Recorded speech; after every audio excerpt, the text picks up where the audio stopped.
శ్రీ గౌరీ పల్లవపుట యోగాశ్రయ మంజరీ సముజ్వలమూర్తి యోగీంద్ర సంతతాంతర్యాగ పరీపాక రూప హరిహరనాథ. పాండవులు విరాటుని కొలువులో 1 సంవత్సరం అజ్ఞాతవాసాన్ని విజయవంతంగా పూర్తి చేశారు. ఈ సందర్భంలో ఎదురైన కీచకుని సమస్య, ఉత్తరగోగ్రహణాది క్లిష్ట కార్యాలను దైవానుగ్రహంతో అధిగమించారు. విరటుని కుమార్తె ఉత్తరను అర్జునుడు కోడలిగా స్వీకరించడం కూడా జరిగింది. ఉత్తరాభిమన్యుల వివాహం 4 దినాలు ఘనంగా నిర్వహించారు. 5వ రోజు విరాటుడు, ద్రుపదుడు, శ్రీకృష్ణుడు, బలరాముడు, సాత్యకి, వారి కుమారులు, సోదరులు, పెండ్లికి విచ్చేసిన సమస్త రాజలోకము విరటుని కొలువుకూటంలో చేరారు. ఆ సమయంలో భీమాదులు తన్ననుసరించి రాగా ధర్మరాజు సభామందిరంలోనికి వచ్చాడు. సభలోని వారందరూ కృష్ణునితోనూ ధర్మరాజుతోనూ పిచ్చాపాటి మాట్లాడడం ప్రారంభించారు.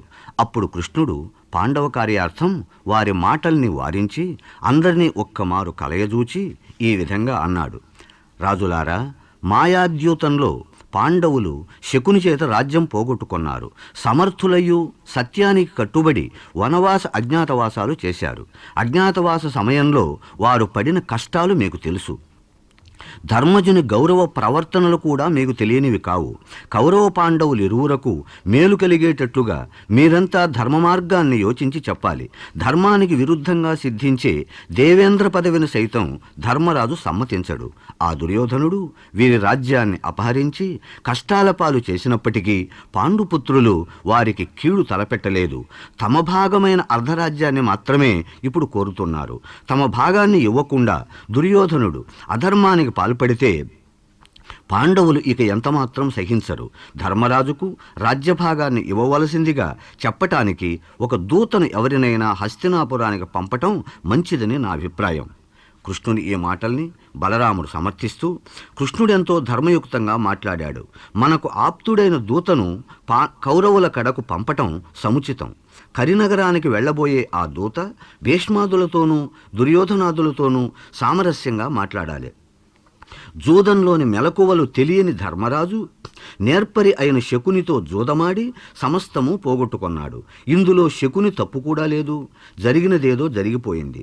మాటల్లో యుద్ధ ప్రసక్తి రానియకుండా దుర్యోధనాదులకు కోపం రాని రీతిగా సామోపాయంతోనే కార్యం సాధించుకుని రావాలి. దానివల్ల సర్వులకు క్షేమం కలుగుతుంది అని చెప్పాడు. అందుకు సాత్యకి కోపంతో బలరాముని మాటల్ని తీవ్రంగా ఖండించి సామోపాయంతో కౌరవులు చక్కబడరని, యుద్ధమొక్కటే శరణ్యమని, దూతను వారి కడకు పంపటం అనవసరమని వాదించాడు. ద్రుపదుడు సాత్విక మాటలను సమర్థిస్తూ కౌరవులతో యుద్ధం ఏ విధంగానూ తప్పదని, రాజుల సహాయాన్ని కోరటానికి దుర్యోధనుని కంటే ముందుగానే తగిన దూతల్ని వారి కడకు పంపాలని వివరించాడు. శ్రీకృష్ణుడు ద్రుపదుణ్ణి సమర్థించి కౌరవుల దగ్గరకు రాయబారిని పంపడం, రాజుల సహాయాన్ని కోరడానికి యోగ్యులైన వారిని నియమించడం మొదలైన పనులన్నీ అతని మీదనే పెట్టి బంధుమిత్రాదులతో సహా ద్వారకకు వెళ్ళాడు. రాజులందరూ సమరోత్సాహంతో యుద్ధానికి సన్నద్ధం కావటానికి తమ తమ రాజ్యాలకు వెళ్ళారు. ఇచ్చట పాండవుల యుద్ధ సన్నాహాది కార్యాల్ని గూర్చి విన్న దుర్యోధనుడు సైతం సమరానికి సన్నాహాలు ప్రారంభించాడు. ఉభయపక్షాలు ఈ రీతిగా యుద్ధ సన్నాహాలు కొనసాగిస్తూ ఉన్న సమయంలో ద్రుపదుడు ధర్మజుని అనుమతితో తన పురోహితుణ్ణి పాండవ హితార్థం కౌరవుల కడకు రాయబారం పంపాడు. దుర్యోధనుడు శ్రీకృష్ణుని దగ్గరకు దూతను పంపటం ఉచితం కాదని నిశ్చయించి తానే స్వయంగా ద్వారకకు వెళ్ళాడు. ఆ రోజే అర్జునుడు కూడా కృష్ణుని సహాయం కోరటానికి వచ్చాడు. ఆ సమయంలో కృష్ణుడు నిద్రపోతున్నాడు. నిద్రాభంగం చేయకూడదనే ఉద్దేశంతో కృష్ణుని కాళ్లవైపు అర్జునుడు, తలవైపు దుర్యోధనుడు కూర్చున్నారు. కొంతసేపటికి మేలుకొన్న కృష్ణుడు ముందుగా అర్జునుణ్ణి, తరువాత దుర్యోధనుణ్ణి చూచాడు. యుద్ధంలో నీ సహాయం కోరి వచ్చాము. ముందుగా నేను వచ్చాను కాబట్టి నాకు నువ్వు సహాయం చేయడం న్యాయం అన్నాడు దుర్యోధనుడు. అందు కృష్ణుడు, నీవిటమున్న వచ్చితి ఇది నిక్కము పార్థుని తొల్తగా అంచితిన్, కావున మీకు ఇద్దరకు గౌరవమొప్పగా తోడుపాటు సద్భావము దీనికి తెరగు తప్పకయుండగా ఏర్పరించదన్. మీ వలపెట్టులు అట్ల తగ నీవును ఈతడు కోరికొండొగిన్. నీవు ముందే రావచ్చు, కానీ నేను ముందుగా అర్జునుని చూచాను కాబట్టి ఇద్దరికీ సాయం చేయడం నా ధర్మం. అందుచేత నాలాంటి వాళ్లే అయిన 10,000 మంది నారాయణ గోపాలుడు ఒకవైపు, నేనొక్కడినే ఒకవైపు అయితే నేను ఆయుధం పట్టను. మీ ఇష్టం వచ్చిన పక్షాన్ని మీరు కోరుకోవచ్చు. ఇక్కడ ఒక మాట, చిన్నవాడు ముందు కోరుకోవడం ధర్మం కాబట్టి అర్జునునికి ముందు అవకాశం ఇవ్వాలి అని చెప్పాడు. అర్జునుడు కృష్ణుణ్ణి కోరుకొని తనకు సారథివి కమ్మని ప్రార్థించి ఒప్పించాడు. దుర్యోధనుడు ఆనందంగా 10,000 మంది నారాయణ గోపాలుడిని కోరుకొని చిన్నగా బలరాముని దర్శించడానికి వెళ్ళాడు. తన సహాయం కోరిన దుర్యోధనునితో బలరాముడు పాండవ సభలో అతని తప్పు లేదని తాను చెప్పినప్పుడు సాత్విక మున్నగు వారికి కోపం రావడము, కృష్ణుడు కూడా వాళ్లతో ఏకీభవించడము వివరించి ఇరుపక్షాలకు తాను సాయం చేయకుండా తటస్థంగా ఉంటానని చెప్పాడు.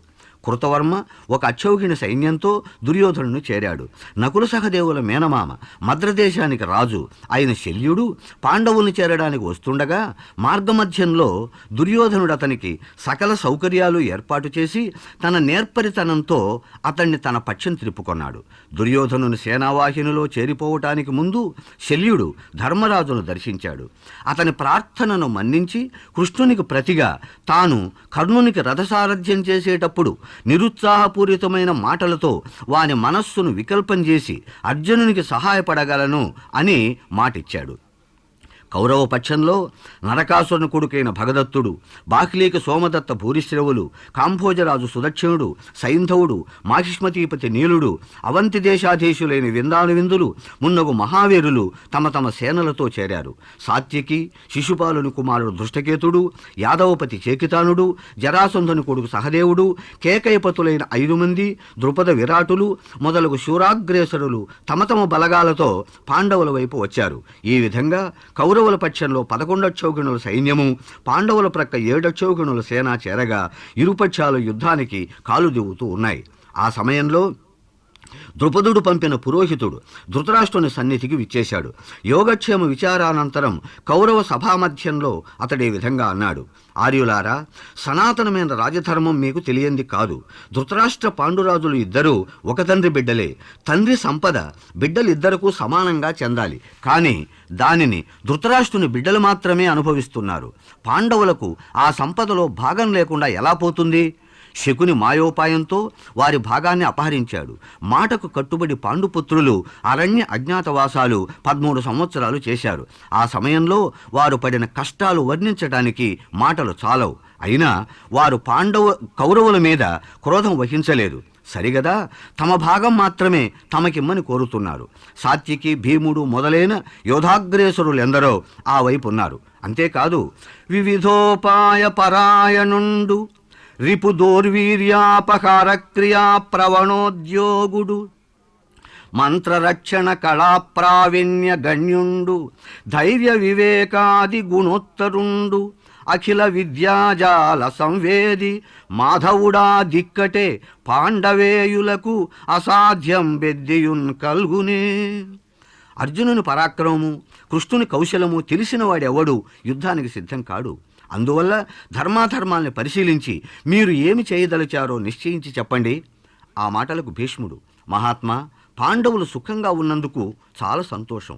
నీ పలుకులు విప్రస్వాభావికమై పరుషంగా ఉన్నప్పటికీ సముచితంగా ఉన్నాయి. పాండవులు మాటకు కట్టుబడి అన్ని కష్టాలు అనుభవించారు. ధర్మరాజు శాంతించవలసింది అని చెప్పకపోతే అర్జునుని ముందు 3 లోకాల్లోనూ నిలబడగలిగిన మొనగాడెవడున్నాడు? అని ప్రశంసించాడు. దానికి కర్ణుడు కోపగించుకొనడము, అతని కోపాన్ని లక్ష్యపెట్టక భీష్ముడు తగిన రీతిలో సమాధానం చెప్పడము, ధృతరాష్ట్రుడు ఇద్దరిని శాంతపరచడము జరిగింది.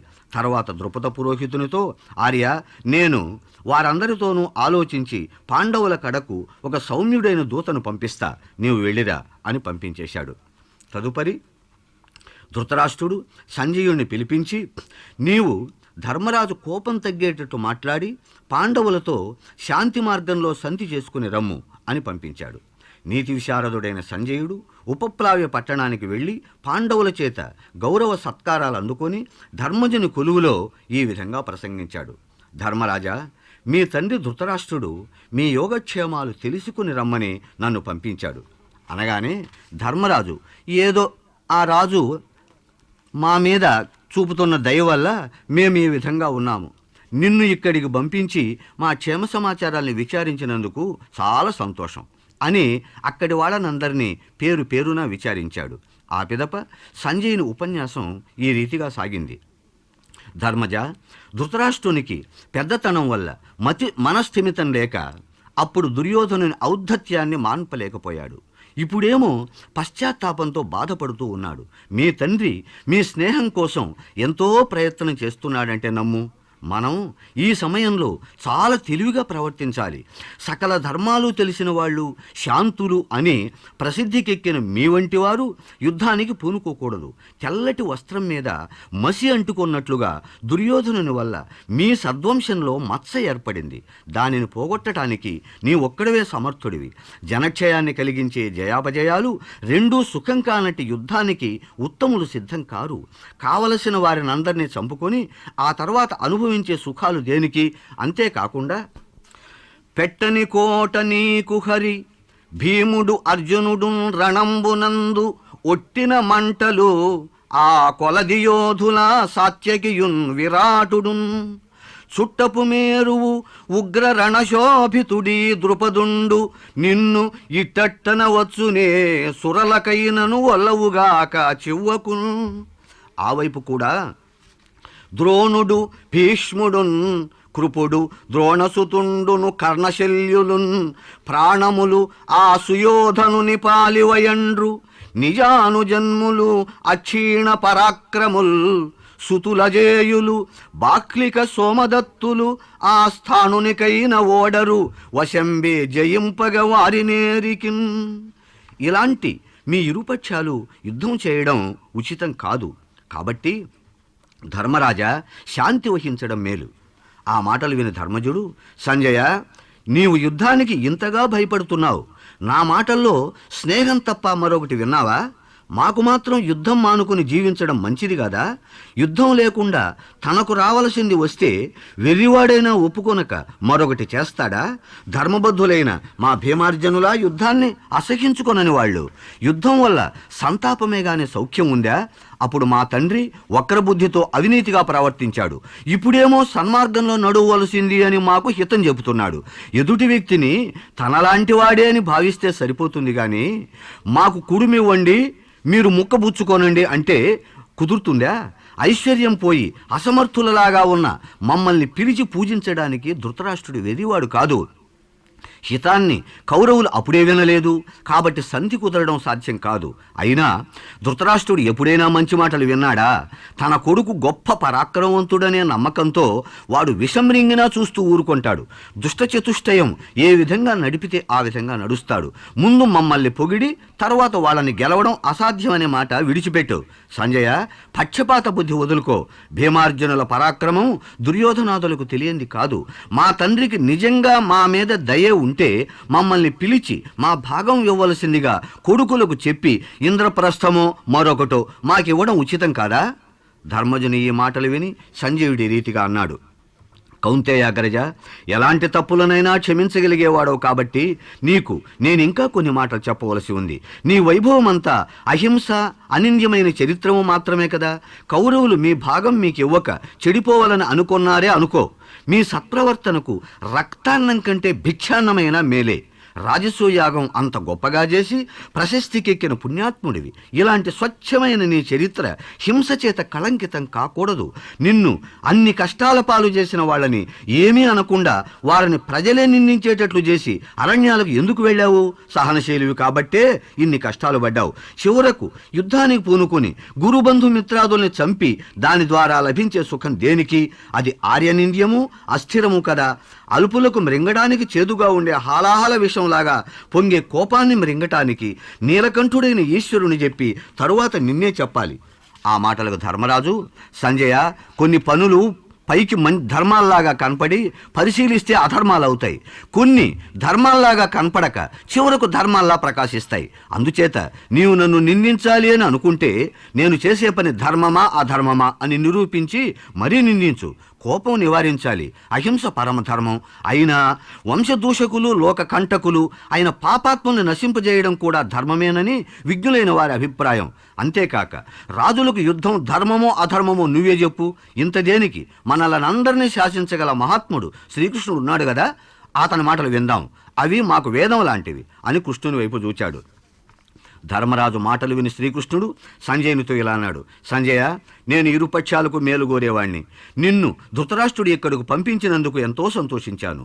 నువ్వు కూడా వీళ్ళు శాంతించే విధంగా మాట్లాడావు. ఇదంతా బాగానే ఉన్నట్లు కనిపించినప్పటికీ ధర్మరాజు మాటలు వింటే సంధి కుదిరేటట్టు లేదు. అది అంతే. ఇప్పుడు సంధి ఏ విధంగా కుదురుతుంది? దుర్యోధనుడు పిచ్చివాడు. ధృతరాష్ట్రుని సంగతి కూడా మనకు తెలుసు. ఆ రాజు ఎంతో స్నేహం చూపించాడని గొప్పగా చెబుతావు. పాండవులు తమ రాజ్యభాగం పొందకుండా మాట నేర్పుతోనే తృప్తి పడతారు అని అనుకున్నావా? లోకధర్మాన్ని అనుసరించి తమ తండ్రి భాగం మాత్రం ఇవ్వమని వీళ్ళు అడిగారు కానీ అధికంగా అడగలేదే. తమ తండ్రి భాగం ఎవరని నిశ్చయమైన తరువాత ఎదిరిస్తే అది ద్రోహం అవుతుందా?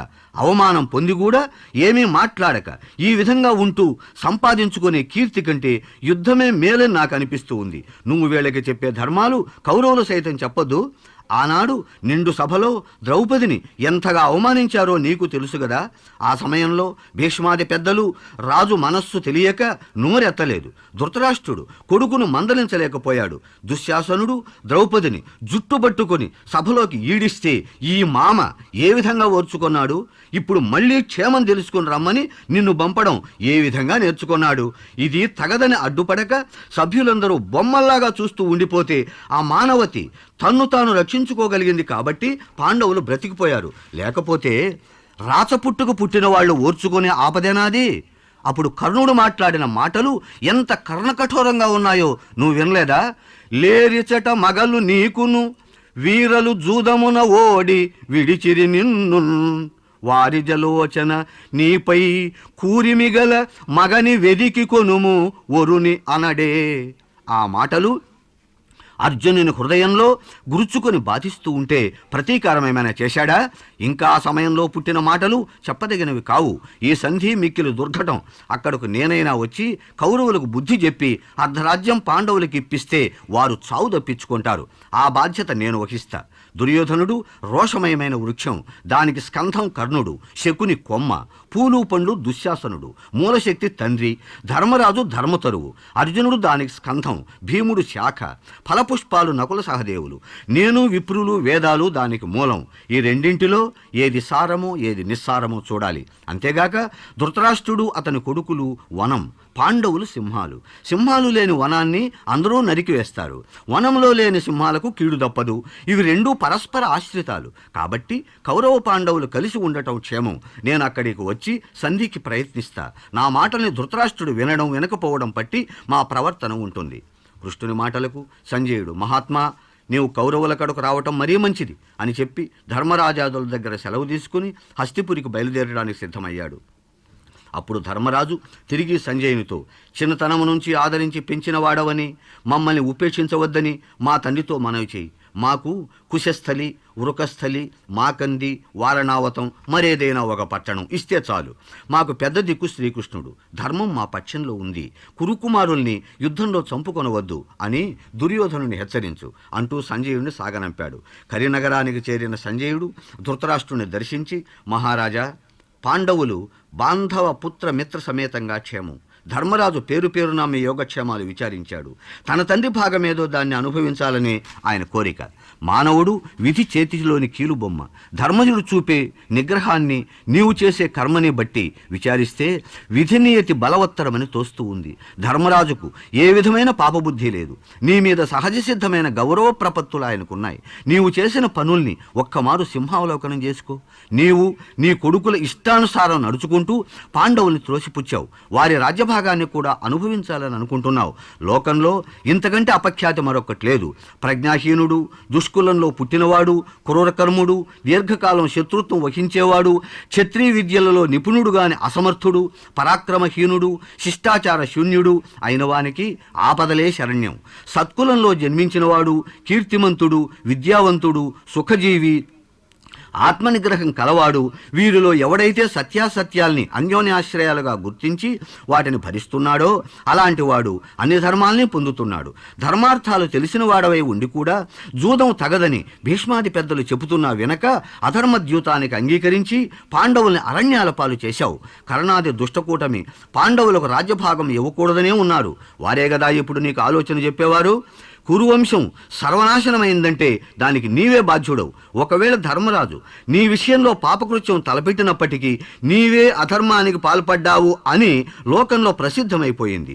తాను చేసిన పాపం వల్లనే ధృతరాష్ట్రుడు నశించిపోయాడని, ధర్మజుడు ఏ పాపం ఎరగడని లోకం నిన్నే నిందిస్తుంది. రాజా, ఇప్పుడైనా పాండుపుత్రులకు అర్ధరాజ్యం ఇవ్వటానికి అంగీకరించు అని హితోపదేశం చేసి సంజయుడు తన గృహానికి వెళ్ళాడు.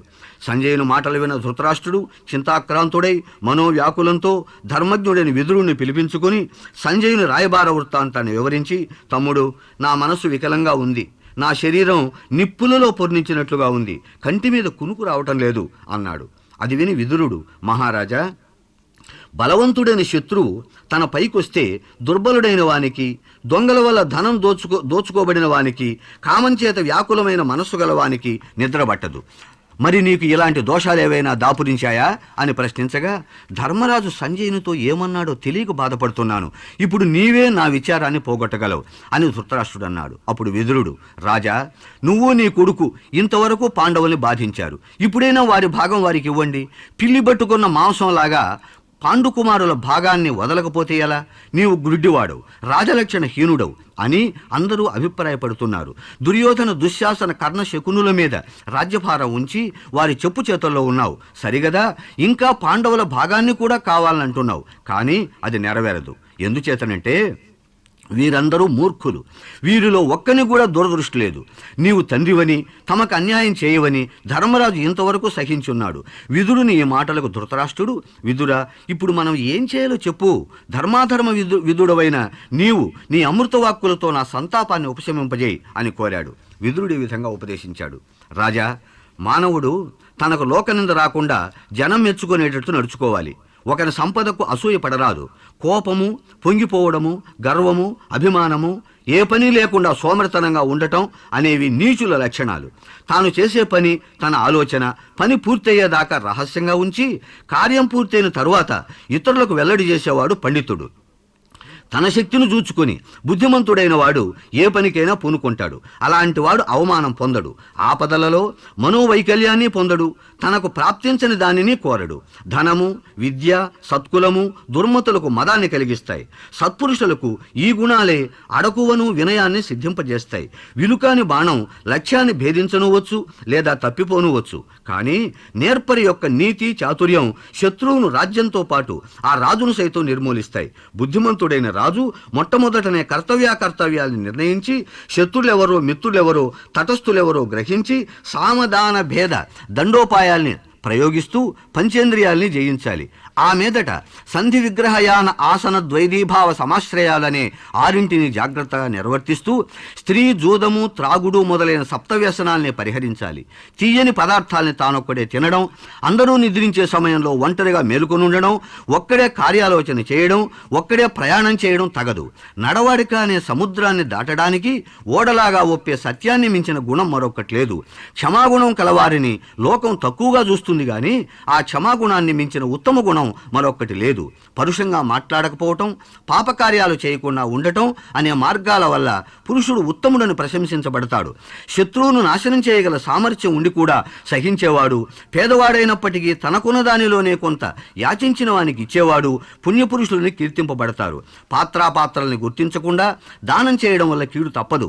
ఉచితమైన వేషము, తన్ను తాను పొగడుకొనకపోవటం, బాధపడి కూడా కీడును ఆలోచింపకపోవటం, దానం చేసి అయ్యో ఇచ్చానే అని దుఃఖపడకుండా ఉండటం, నీతి మార్గాన్ని వదలకపోవటం అనే గుణాలు మన ప్రవర్తనకు శోభను కలిగిస్తాయి. తన గొప్పతనాన్ని లోకం ప్రస్తుతించినప్పటికీ సజ్జనుడు పొంగిపోడు సరిగదా, ఇంకా మేలే చేస్తాడు, తన ద్వారా కీడు జరగనేడు. ఈ విధంగా విదురుడు ఎన్ని నీతులో బోధించినప్పటికీ విని వినని వాడైన ధృతరాష్ట్రునితో విదురుడు మరలా ఈ రీతిగా అన్నాడు. మహారాజా, డక్కెను రాజ్యమంచు అకటా ఇటు తమ్ముని భాగమీక నీవెక్కటి మృంగజూచెదు అది ఎట్లరుగున్ విను మీను లోలతన్ గ్రక్కున ఆమిషంబు చవి గాలము మృంగిన చాట్పు చూవే ఇట్లు కివుడైన నీ కొడుకు ఉల్లము ఉన్నటులాడకూడునే.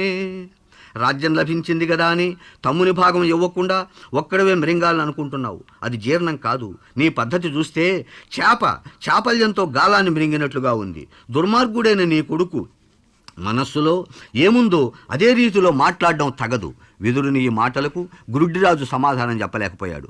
నిద్ర లేకపోవడంతో అలసినవాడై ఇలా అన్నాడు. విదురా, ఇంతవరకు నీ మాటల వల్ల నా మనస్సులోని అశాంతి కొంత తొలగింది. నీతి అవినీతుల్ని గురించి నాకు చెబుతూ ఉండు అని కోరాడు. అందుకు విదురుడు ఇలా బదులిచ్చాడు. ఇతరుల సంపదకు, విద్యా సంపత్తికి, తేజానికి, బలానికి మనస్సు బాధపడగా సహించుకొనలేని మనిషి జబ్బులేని వేదనతో బాధపడతాడు. ఎదుటి వ్యక్తికి హితము, ప్రియము, మనస్సుకి ఇంపు కలిగేటట్లుగా ఎన్ని మాటలు మాట్లాడినా మంచిదే. అలా కాకపోతే అది ఇది అనకుండా మౌనంగా ఉండటం ఉచితం. స్నేహము, శత్రుత్వము, తెలివి, అలజడి, ధర్మము, పాపము, ఆధిక్యము, గౌరవాలు మాటల వల్లనే సిద్ధిస్తాయి. కాబట్టి యోగ్యంగా మాట్లాడడం మంచిది. కత్తి చేత గాని గొడ్డలి చేత గాని తెగిన చెట్టు తిరిగి చిగిరిస్తుంది. మాటల చేత చెడిన కార్యం తిరిగి బాగుపడడం సాధ్యపడదు. శరీరంలో నాటుకున్న బాణాల్ని నేర్పుగా తీసివేయొచ్చు గాని మనసులో నాటుకున్న మాటల్ని ఏ విధంగానూ తీసివేయలేం. కౌరవనాథ, ధర్మరాజు నోటి నుండి కీడు మాట ఒక్కటైనా ఉందా? నీ కొడుకులు ఒక్కని మించి మరొక్కడు నీచమైన మాటల్ని పలు రకాలుగా వాగుతూ ఉంటే నీవు బాధపడక వింటూ ఉంటావు. నీ యోగ్యతకి ఇది తగిందేనా? పూర్వం ప్రహ్లాదుడు తన కొడుకైన విరోచనుడు, అంగిరసుని కుమారుడైన సుధనువుడు ప్రాణాల్ని పందెంగా పెట్టుకొని ఒక ధర్మ సందేహ నివృత్తి కోసం తన దగ్గరకు రాగా అతడు తన కొడుకని పరాయివాడని చూడకుండా సుధనువుని పక్షాన్నే ధర్మం ఉందని తీర్పు చెప్పి నిష్పక్షపాతంగా ప్రశంసించబడతాడు. నువ్వు కూడా పక్షపాతం లేకుండా ప్రవర్తిస్తే ఇరుపక్షాలకు క్షేమం కలుగుతుంది. ఈ విధంగా విదురుడు ఎన్నో రకాలుగా హితబోధ చేసినప్పటికీ చెవిటికి శంకూదినట్లయింది. ఆ సమయంలో సనత్సుజాత మహాముని కూడా వచ్చి హితమోపదేశించాడు. కానీ అది ప్రయోజన శూన్యమైంది. సూర్యోదయానంతరం సంజయుడు ధృతరాష్ట్రుని సభకు విచ్చేసి తన రాయబార విశేషాలన్నీ పోసుగుర్చినట్లు వివరించాడు. శ్రీకృష్ణ పాండవులు అతని ద్వారా చెప్పి పంపిన సందేశాన్ని సావధానంగా విన్న భీష్ముడు కృష్ణార్జునుల్ని నరనారాయణులను ప్రస్తుతించి కర్ణశకుని దుశ్శాసనుల దుష్టాలోచనలకు చెవియొగ్గి విని చెడిపోవద్దని దుర్యోధను హెచ్చరించాడు. భీష్ముని మాటలకు కర్ణుడు క్రోధంతో తన దోషం ఏమీ లేకున్నా నిష్కారణంగా నిందించావని అతన్ని ఆక్షేపిస్తూ భీష్ముని మరణానంతరమే యుద్ధంలో కాలు మోపుతానని భీషణ ప్రతిజ్ఞ చేశాడు. ఆపై దుర్యోధనుడు తన పక్షంలోని వీరుల శక్తి సామర్థ్యాలు తక్కువగావని పేర్కొన్నాడు. యుద్ధోన్మాదం సర్వానర్థ హేతువని గాంధారి, వ్యాస భగవానులు సైతం సుయోధనునికి హితోపదేశం చేశారు. కానీ ఎవరి మాటలో తన తలకు ఎక్కలేదు. సదయ విమల దృష్టి సంశ్రితాశి ప్రవృష్టి హృదయ కమలవాస యుద్ధమాయా విలాస విదిత నిఖిల భూతి విశ్వరక్షాత్తహేతి సదసదుపచితాత్మ సంభృతానందవర్త్మ.